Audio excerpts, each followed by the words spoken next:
अहम खबर आपको दें, पीटीआई एहतजाज के दौरान ड्यूटी से गैर हाजिर 128 पुलिस एहलकारों की फहरिस्त तैयार कर ली गई है। तमाम ज़ाब्ते अखलाक को पूरा करने के बाद एहलकारों को मुलाजमत से बरतरफ किया जाएगा।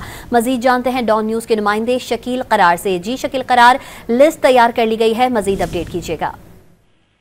जी बिल्कुल, आज इस्लामाबाद की तरफ से 25 नवंबर को पीटीआई के एहतजाज के दौरान में जो अफसरान और एहलकार ड्यूटी से गायब रहे, जानबूझ से गायब रहे, तो उनकी खिलाफ जो है कार्रवाई के लिए अहकाम जारी किए थे, जिस पर अभी तक जो है वो 128 ऐसे एहलकार और अफसरान की फहरिस्त सामने आई है जो उस दिन ड्यूटी से गैर हाजिर थे। और उसमें जो है बताया जा रहा है कि एक इंस्पेक्टर और 126 एहलकार शामिल है जो मुख्तलिफ जगहों पर ड्यूटी थी, लेकिन वो ड्यूटी पर मौजूद नहीं थे। इसकी रिपोर्ट जा चुकी है। अब इनके खिलाफ ज़ाब्ते के मुताबिक कार्रवाई अमल में लाई जा रही है।